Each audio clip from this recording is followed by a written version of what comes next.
এই পদ্ধতি অনেকে জানেই না। এটা হচ্ছে গিয়ে অসাধারণ পদ্ধতি এবং সম্পূর্ণ প্রাকৃতিক ভাবে আমরা এটা করে থাকি। নেত্রকোনার মদনে কুটুরিকোনা গ্রামে এটা খুবই স্বাভাবিক ঘটনা। একদিনে প্রায় 12 থেকে 15,000 করে থাকি। দিনে 12 থেকে 15,000 বাচ্চা, ভাবতে পারেন। আমার বাড়ির উঠান থেকেই সারা বাংলাদেশে আমরা বাচ্চা সাপ্লাই করে থাকি। আহাদদের এই কুটুরিকোনা গ্রামের প্রতিটি বাড়ির উঠান ধবধবে সাদা দেখতে পাবেন, কারণ এখানে ধান বা অন্যান্য ফসলের মতো শুকনো হয় হাঁসের ডিম।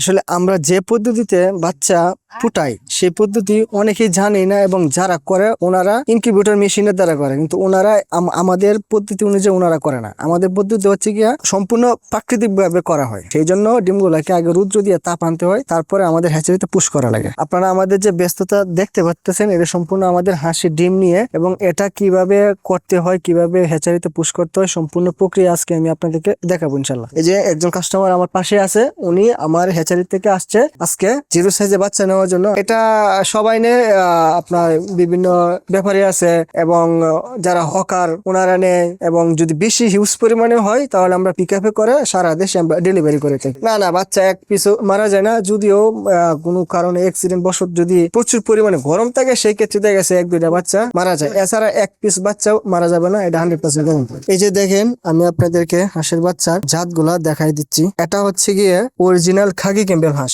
এ গ্রেডের। এটা হচ্ছে গিয়ে ডিমের রাজা। আমার হাতে আরেকটা বাচ্চা দেখতে পাচ্ছেন, এটা হচ্ছে কি ইন্ডিয়ান রানার, যেটা মাংসের জন্য সবচেয়ে ভালো। এটা বছরে ডিম দিবে হচ্ছে কি আপনার 120 থেকে 160টা ডিম। এখন আমি আপনাদেরকে দেখাচ্ছি ব্ল্যাক ফুল, যেটাকে ব্ল্যাক ফুল বলে। এটাও ব্ল্যাক ফুল চেনার উপায় হচ্ছে কি, এটা বুকের অংশে থাকবে সাদা, পা গুলা থাকবে কালো, টুট গুলা থাকবে কালো। এটা মাংসের জন্য ভালো এবং ডিমের জন্য ভালো। এটাও ডিম দিবে প্রায় 220 থেকে 250টা ডিম দিয়ে থাকবে। এই যে আমার বাচ্চাগুলো আপনারা দেখছেন, এই বাচ্চাগুলো আমরা কিভাবে ফুটাই সেগুলো দেখলে আরো অবাক হবেন। তো সেই বিষয়গুলো আপনাদেরকে দেখানোর চেষ্টা করবো, চলুন। এই যে দেখেন এখানে তুষ এবং হারিকেনের মাধ্যমে আমরা বাচ্চাটা ফুটাই। যে এখানে হচ্ছে কি হারিকেন, এই হারিকেন এবং এখানে হচ্ছে গিয়া ডিম। এই যে একটা ডুলাতে হারিকেন থাকবে, একটা ডুলায় ডিম থাকবে। তো এটা আমরা 3 ঘন্টা পর পর উল্টাপাল্টা করে দিই। যেখানে হারিকেন থাকবে সেখানে আমরা এই ডিম গুলাকে এখানে রাখবো। আমি আপনাদেরকে প্র্যাকটিক্যালি দেখাচ্ছি। যে পদ্ধতি অনেকেই জানেই না, চিনেই না।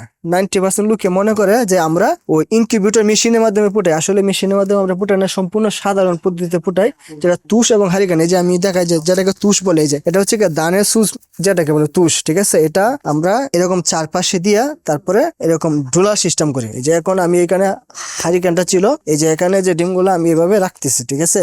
যখন ওই ঢোলাটা খালি হয়ে যাবে তারপরে আমরা এই খালি ডোলাতে এই হারিকেনটা দিয়ে রাখবো, যেন এই ডোলাটা ভাব ঠিক থাকে।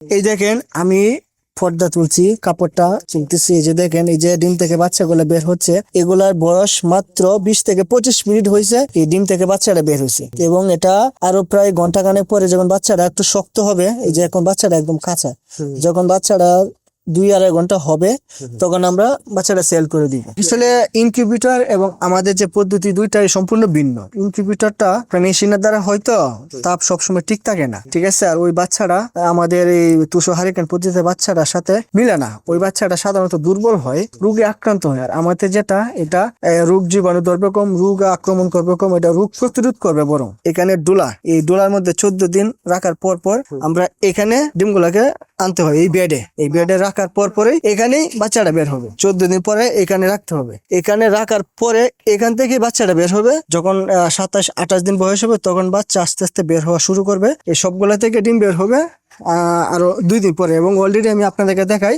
এক সাইডে দিয়ে ডিম বের হচ্ছে, ডিম থেকে বাচ্চা ফুটতেছে। এই যে দেখেন, এই যে আমি আপনাদেরকে কাপড়টা তুলে দেখালাম, এই যে বাচ্চাটা বের হচ্ছে, যেটা ইনকিউবেটর মেশিনের বাচ্চার থেকে 1000 গুণে ভালো এবং সুস্থ সবল এই বাচ্চাগুলা। আমাদের থেকে উদ্যোক্তা হতে হলে যদি বাচ্চা দিয়ে শুরু করতে হয়, প্রাথমিক অবস্থায় 20 থেকে 40 বা 50,000 টাকা হলেই তারা এই বাচ্চা দিয়ে কামা শুরু করতে পারবে। যে কেউ পারবে, যে শিক্ষিত সেও পারবে, যে একদম মূর্খ কিচ্ছু জানে না সেও পারবে। এখানে বেসিক্যালি হচ্ছে কি আপনাকে প্রথমে পরিশ্রম করতে হবে। পরিশ্রম ছাড়া আপনাকে কিছুই অর্জন হবে না। না হারিকেনে বেশি দিন লাগে বা ইনকিউবেটরে বেশি দিন লাগে, বিষয়টা এরকম না। ইনকিউবেটরেও 28 থেকে 30 দিন লাগবে, এবং আমাদের যে পদ্ধতি সেম 28 থেকে 30 দিন লাগবে।